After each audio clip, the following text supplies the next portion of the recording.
हिंदी पढ़ें, लिखें और समझें हिंदी साहित्य जीके के संग। हिंदी लिखते समय बड़े हो या बच्चे, विद्यार्थी हो या शिक्षक, लगभग सभी को कहीं ना कहीं, कभी ना कभी यह दुविधा घेर लेती है कि गए सही है या गए, गई सही है या गई, नई सही है या नई, पाई सही है या पाई। इन शब्दों को लिखने में काफ़ी मतांतर देखने को मिलता है। इन शब्दों को लिखते वक्त अगर हम व्याकरण के कुछ नियमों का पालन करें तो इनके सही इस्तेमाल में कठिनाई नहीं होगी। सबसे पहले ई और ई के प्रयोग का नियम। यह सर्वमान्य नियम है कि ई का प्रयोग संज्ञा में ही करें, अर्थात जिन शब्दों के अंत में ई आता है वे संज्ञा शब्द होते हैं।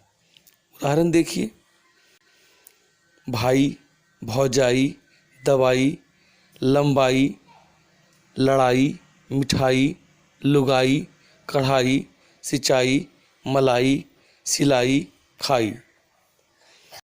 तो अब बात आती है कि ई का प्रयोग कहाँ होता है। ई का प्रयोग क्रिया और विशेषण शब्दों में किया जाता है। कुछ उदाहरण से समझते हैं। क्रिया, दिखाई, दिखाना। आपने मुझे अपनी तस्वीर दिखाई। राजा ने मंत्री से मिलने की इच्छा जताई। उपहार में मैंने नई गाड़ी पाई। उन्होंने अपनी बात बतलाई। राम ने रोटी खाई। यहाँ खाई क्रिया है, लेकिन वही खाई का प्रयोग गड्ढा वाला होगा तो वो इस प्रकार होगा, वहाँ गहरी खाई है।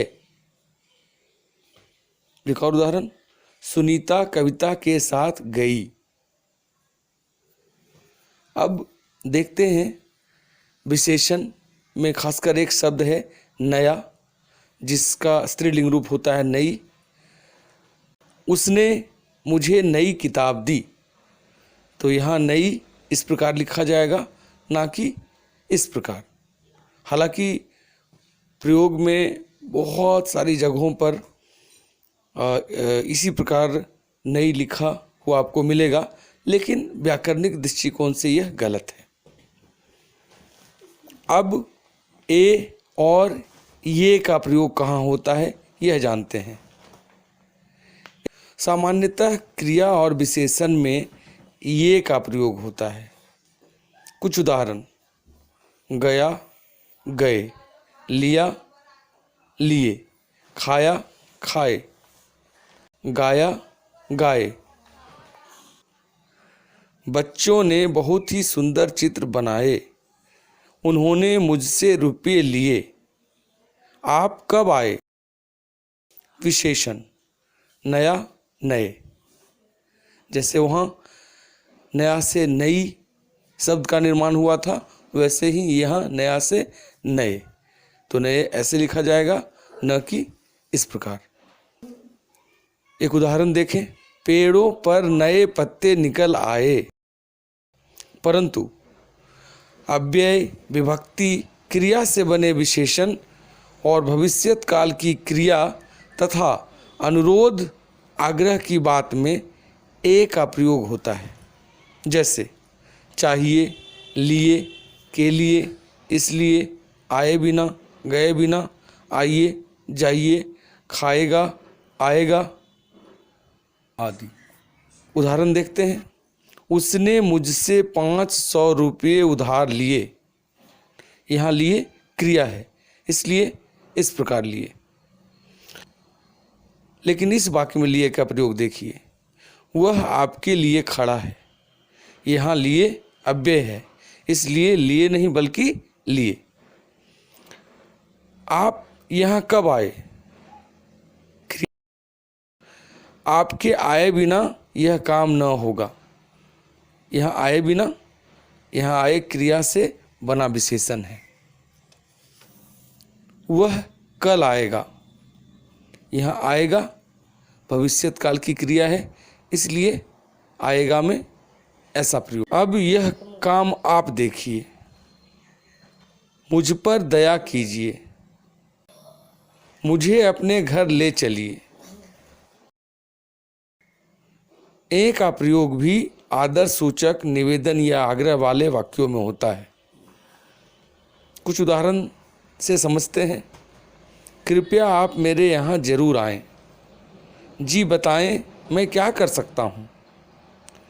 प्लीज आप उन्हें समझाएं। आपको शुभकामनाएं। और अंत में ए तथा ए का सही प्रयोग के लिए एक आसान सी तरकीब यानी ट्रिक। जहाँ जहाँ ए या ए लगाया गया शब्द है वहाँ या लगा कर देखें। अगर सही शब्द बनता है तो ए तथा ए गलत है, परंतु यदि नहीं बनता है तो यह सही है। जैसे शुभकामनाएं, इसमें या लगाते हैं, शुभकामनाया, मतलब कि शुभकामनाएं सही है, ए लगाना सही है। उसी प्रकार जाएं से जाया, देखिए देखिया, सोचिए सोचिया, बोलिए बोलिया। यहाँ या लगाने पर कोई सही शब्द बना ही नहीं, मतलब कि यहाँ ये लगाना सही है। अर्थात जिन शब्दों के अंत में या होगा वहाँ ए या ए नहीं लगाया जाएगा, बल्कि ए का प्रयोग होगा। उम्मीद है आपको यह वीडियो पसंद आया होगा। मिलेंगे ऐसी अच्छी जानकारियों के साथ अगले वीडियो में। दीजिए इजाज़त। धन्यवाद।